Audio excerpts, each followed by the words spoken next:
Un millionnaire teste l'honnêteté de sa femme de chambre. Sa réaction va tout changer. Raphaël Vernier. Héritier d'un empire viticole bâti sur plusieurs générations, Raphaël a connu toutes les saveurs de la réussite, mais aussi l'amertume de la trahison, et vit désormais entouré de murs, de silence et de méfiance. Ce matin-là, la lumière glissait sur le marbre du grand hall, révélant des reflets nacrés sous un lustre ancien. Derrière la porte du bureau, invisible aux yeux du monde, un coffre-fort restait grand ouvert, exposant sans pudeur des piles de billets, des bijoux, des cordons d'or et des diamants. Ce n'était pas un oubli, mais un piège, un test froid et calculé. Raphaël, caché dans l'ombre d'une arche, observait. Ses yeux, plus lasses que durs, guettaient l'arrivée de Sophia, sa femme de ménage, la seule personne à qui il n'avait jamais vraiment accordé sa confiance. Sophia n'était pas née dans le confort. À 32 ans, elle portait déjà le deuil d'un mari disparu trop tôt, l'inquiétude pour 2 petites filles, Emma et Lina, et le fardeau d'une mère malade, Madeleine, dont le cancer grignotait les forces. Chaque jour, elle se levait avant l'aube, traversait les routes de campagne en vélo, attachait ses cheveux noirs en un chignon rapide, et commençait sa journée dans l'ombre des dorures. Son uniforme était toujours impeccable, ses gestes précis, ses mots rares. Pour la plupart, elle était invisible, une présence discrète derrière la brillance des plateaux d'argent, et le parfum du bois ciré. Mais Raphaël, lui, la voyait, ou du moins, il croyait la voir. Depuis 7 mois, il l'observait sans comprendre. Sophia n'avait jamais cherché à s'attirer ses faveurs, jamais posé de questions sur la fortune du domaine, jamais quitté une pièce sans que tout soit parfaitement en ordre. Mais, dans un monde où il avait tant de fois été trahi par son ex-femme Claire, partie avec une part de sa fortune, par d'anciens employés, par des amis avides, cette honnêteté sans faille lui semblait suspecte, presque irritante. Il avait fini par se convaincre qu'un jour, elle montrerait son vrai visage. C'est ainsi qu'il eut l'idée du test. Un matin, il ordonna à son chef de sécurité de désactiver les caméras du couloir et laissa le coffre-fort, grand ouvert. Personne ne saurait ce qui allait se passer, sauf lui. Il voulait la vérité, brute et sans témoin. Sophia pénétra dans le bureau à l'heure habituelle. Elle n'aperçut pas le coffre-fort tout de suite, absorbée par sa routine. Mais lorsque la lumière du soleil frappa l'acier poli, elle s'arrêta, le cœur suspendu.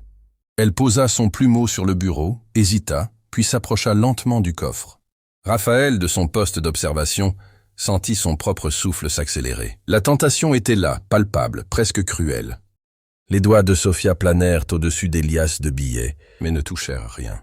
Au lieu de cela, elle sortit un chiffon de son tablier et entreprit d'essuyer délicatement le bord du coffre, veillant à ne rien déranger.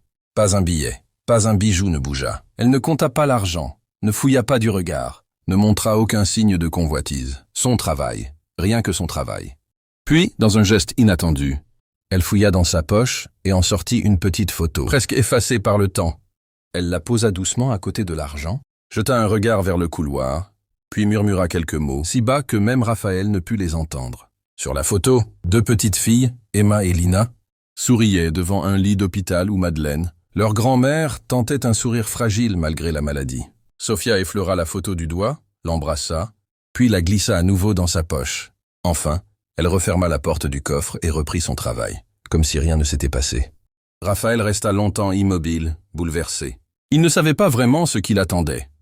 Une hésitation, un geste furtif, un vol. Ce qu'il vit, au contraire, fut une leçon silencieuse de dignité et d'amour. La tentation avait été forte, la nécessité criante, mais Sophia avait choisi la droiture, même quand elle pensait être seule au monde. Ce soir-là, le manoir tout entier semblait plus froid, plus vide. Raphaël erra dans les couloirs, hanté par la scène. Il se repassait chaque détail. La photo, le baiser discret, le coffre intact. Il comprit, un peu tard, que ses blessures passées avaient obscurci son jugement, et qu'il avait failli passer à côté d'une rare bonté, présente dans sa propre maison. Au petit matin, Sophia trouva une lettre sur le comptoir de la cuisine, écrite d'une main ferme et un peu tremblante. L'intégrité n'a pas de prix, mais la douleur, elle, a un coût. Vous m'avez offert les 2. Vos filles et votre mère méritent une vie sans crainte. Veuillez accepter ce qui est joint, sans culpabilité. Ce n'est pas une récompense, c'est un merci. Un chèque d'un montant suffisant pour effacer ses dettes, assurer les soins de Madeleine et garantir l'avenir d'Emma et Lina, était joint à la lettre. Sophia s'assit, bouleversée. Les larmes coulèrent silencieusement, lavant des années d'inquiétude et de fatigue. Pour la première fois depuis longtemps, elle sentit le poids sur sa poitrine s'alléger. Ce n'était pas la chance qui frappait à sa porte, mais la reconnaissance de son choix, celui de l'intégrité. Le week-end suivant, Raphaël se présenta chez Sofia, non comme patron, mais comme ami. Il joua avec Emma et Lina, discuta longuement avec Madeleine et apporta de quoi permettre à Sofia d'acquérir une maison dans un quartier paisible.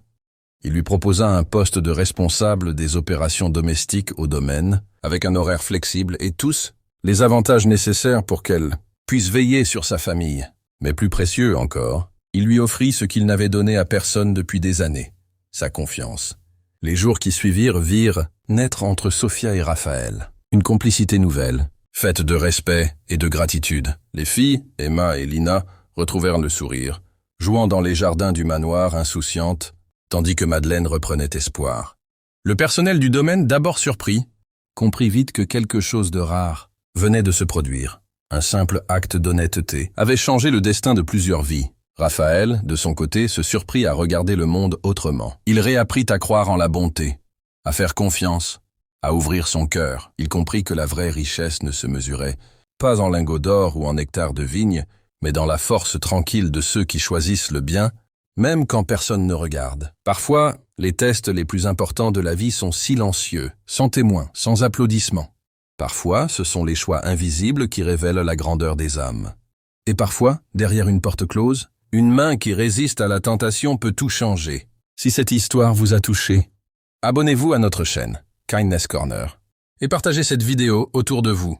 Chez nous, chaque histoire révèle le pouvoir discret de la gentillesse et de l'intégrité. Laissez un commentaire. Croyez-vous, vous aussi, qu'un seul geste honnête peut changer une vie?